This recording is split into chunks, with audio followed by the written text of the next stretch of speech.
नमस्कार मित्रों, मैं श्री सिंह मंत्रात क्लासेस में आपका हार्दिक स्वागत एवं अभिनंदन करता हूँ। दोस्तों, हम लोग डेली की तरह आज भी कुछ ताजी सुर्खियों के बारे में चर्चा करेंगे। यहाँ पे दोस्तों बात करें, यहाँ पे पहली खबर है कि लता दीनानाथ मंगेशकर पुरस्कार से सम्मानित होंगे हमारे देश के प्रधानमंत्री मोदी जी। तो दोस्तों, आपको यहाँ ध्यान रखना है कि लता दीनानाथ जो पुरस्कार है वो किसको दिया गया है, वो प्रधानमंत्री नरेंद्र मोदी को पहले लता दीनानाथ मंगेशकर पुरस्कार से सम्मानित किया जाएगा। ये आपको काफ़ी अच्छी खबर है, ये आपको ध्यान रखना है।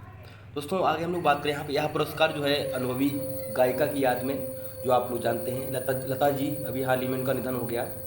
तो दोस्तों, अभी इनके नाम पर जो है यहाँ पर ये दीनानाथ मंगेशकर पुरस्कार जो है दिया जाएगा इनको, हमारे जो देश के पीएम हैं।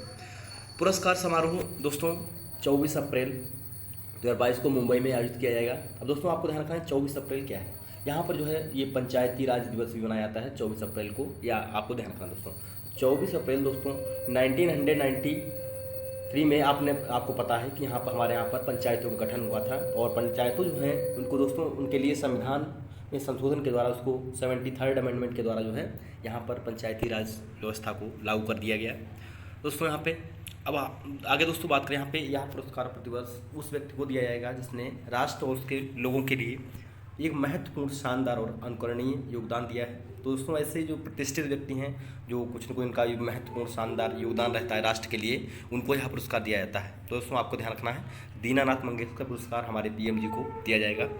दोस्तों, अगली खबर हमारी कि हेलीकॉप्टर आप लोग देख रहे हैं, दो ये चिनूक हैं आईएफ इंडियन एयरफोर्स के। तो यहाँ पर दोस्तों जो बात करें, यहाँ पर एक इसने नया रिकॉर्ड बनाया है। तो यहाँ पर जो है भारतीय वायुसेना ने दोस्तों कि हैवी लिफ्ट हेलीकॉप्टर ने चंडीगढ़ से जोरहाट दोस्तों असम में यहाँ पर उड़ान भरते हुए भारत में एक नॉन स्टॉप हेलीकॉप्टर उड़ान भरकर एक उड़ान रिकॉर्ड बनाया इसने दोस्तों यहाँ पर बात करें हम लोग, ये टोटल जो डिस्टेंस थी वो 1910 किलोमीटर की थी।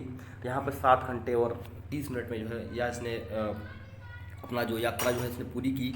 इसके बाद में जो है 25 मार्च 2019 को आईएफ ने चंडीगढ़ में आयोजित एक समारोह में औपचारिक रूप से यहाँ पर जो है बात करें दोस्तों, चिनूक हैवी लिफ्ट जो हेलीकॉप्टर को अपने बेड़े में शामिल किया है। तो यहाँ पर हम लोग बात करें कि जो एक अच्छी खबर है कि 7.5 घंटे में दोस्तों इसने 1910 किलोमीटर का पहली बार पूरे भारत में जो है इसने एक स्थान से दूसरे स्थान पर सबसे लंबी दूरी तय की है।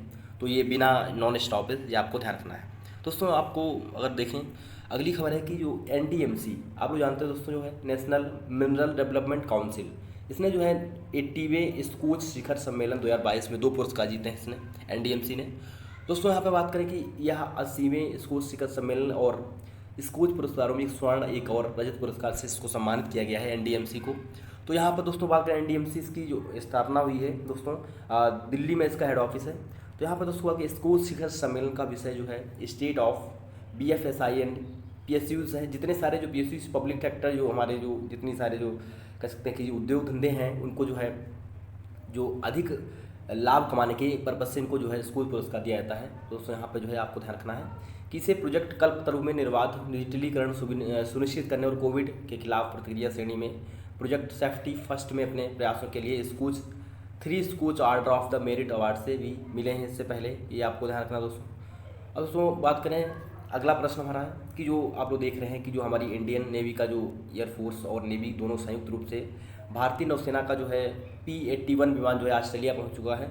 और यहाँ पर दोस्तों बात करें, इसने जो है पनडुब्बी रोधी युद्ध है जिससे समन्वित समुद्री अभियानों में भाग लेने के लिए भारतीय नौसेना का P-81 विमान जो है 11 अप्रैल 2022 को ऑस्ट्रेलिया के शहर डार्विन में पहुँचा। दोस्तों, आपको पता होगा कि ऑस्ट्रेलिया जो है दोस्तों, जो हमारा डार्विन शहर है वो कैसा है, वो आपका तटीय एक जो है ऑस्ट्रेलिया का जो राज्य है, ये आपको ध्यान रखना है, शहर है। तो यहाँ पर दोस्तों जो है नेवी का जो हमारा विमान है P-8 तो जो है क्या करेगा ये दोस्तों, गश्ती समुद्री जो स्क्वाड्रन है उसको जो है भारतीय नौसेना के, तो उसमें जो है ऑस्ट्रेलिया के साथ जो है अपने समकक्षों के साथ जो है अभियान में भाग लेगा और यहाँ पर जो है अभ्यास के द्वारा इसको जो है मजबूती प्रदान करेगा। तो ये दोस्तों आपको ध्यान रखना है। ऑस्ट्रेलिया के बेड़े में दोस्तों P-8A विमान शामिल है, ये भी आपको ध्यान रखना है। इसके जो बेड़ा होते हैं, इसे आप जानते हैं कि हर देश के अपने एक बेड़े होते हैं, उसी में जो है ऑस्ट्रेलिया के बेड़े में P-8A विमान शामिल किया गया है। दोस्तों, अगली खबर है कि कॉमनवेल्थ गेम्स, जो अगला आपको सिंबल दिख रहा है, ये आपको कंगारू दिख रहा होगा, लिखा है ऑस। तो यानी ऑस्ट्रेलिया में अगला जो है हमारा राष्ट्रमंडल खेल है उसका आयोजन किया जाएगा 2026 में। तो ऑस्ट्रेलिया के जो दोस्तों विक्टोरिया राज्य है, तो यहाँ पर जो है पश्चिमी राज्य जो ऑस्ट्रेलिया का जो है दक्षिण पश्चिमी राज्य है, तो यहाँ पर राष्ट्रमंडल खेलों की मेज़बानी के लिए दोस्तों 2026 में यहाँ पर इसको चुना गया है। ऑस्ट्रेलिया को राष्ट्रमंडल खेलों की मेज़बानी करेगा कब? 2026 में, ये आपको ध्यान रखना है। तो उसमें बात करें यहाँ पर 2026 के खेल जिलोंग, बेरलेट और द बेडिंगो और गेप्सलैंड के 4 क्षेत्रीय केंद्रों में इसका आयोजन किया जाएगा, ये आपको ध्यान रखना है। दोस्तों अगली खबर है कि भारत 2023 में करेगा कला और संस्कृति के लिए राष्ट्रीय डेल्फिक खेलों की मेज़बानी करेगा। दोस्तों यहाँ पर अब बात करें इंटरनेशनल डेल्फिक काउंसिल, यहाँ पर बात करें तो ये बर्लिन और जर्मनी में स्थित अंतर्राष्ट्रीय डेल्फिक परिषद ने 2023 में भारत में राष्ट्रीय डेल्फिक खेलों की मेज़बानी करने की घोषणा की है, तो ये भी एक अच्छी खबर है। दोस्तों यहाँ पर बात करें हम लोग 25 भारतीय राज्य पहले ही स्टेप डेल्फ परिषदों के साथ अपनी अनूठी संस्कृतियों और कलाओं प्रतिष्ठित व्यक्तित्व को प्रतिनिधित्व करने के लिए एक साथ आ चुके हैं।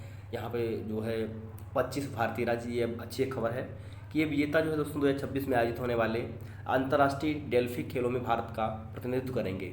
दोस्तों कब? 2026 में, तो ये अच्छी खबर है। एक दोस्तों अगली खबर है हमारी असमिया कवि, आप लोग जानते हैं कि जो असम कवि है नीलमणि फुकन को आपको पता है कि जो है 2022 में यानी 21 का जो है ज्ञानपीठ पुरस्कार को प्रदान किया गया है। तो ये कहाँ के हैं? असम के हैं और इनका नाम है नीलमणि फुकन। दोस्तों 11 अप्रैल 2022 को इनको जो ये आपको खासकर ध्यान रखना है कि 56वें ज्ञानपीठ पुरस्कार से इनको सम्मान किया गया है, जिसका समारोह दोस्तों पहली बार जो है असम में किया गया था।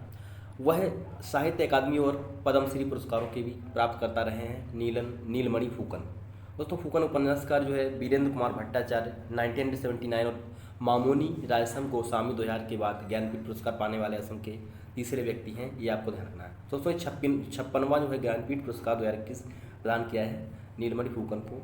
दोस्तों अगली खबर है कि आप लोग देख रहे हैं ये फिगर में हमारे मनोज सिन्हा, जो कि इसमें लेफ्टिनेंट गवर्नर हैं जम्मू के, तो यहाँ पर आपको ध्यान रखना है। मनोज सिन्हा ने जो है दोस्तों ABSAR पोर्टल का लॉन्च किया है। यहाँ पर दोस्तों जो है 11 अप्रैल 2022 को एक पोर्टल ABSAR का लॉन्च किया है।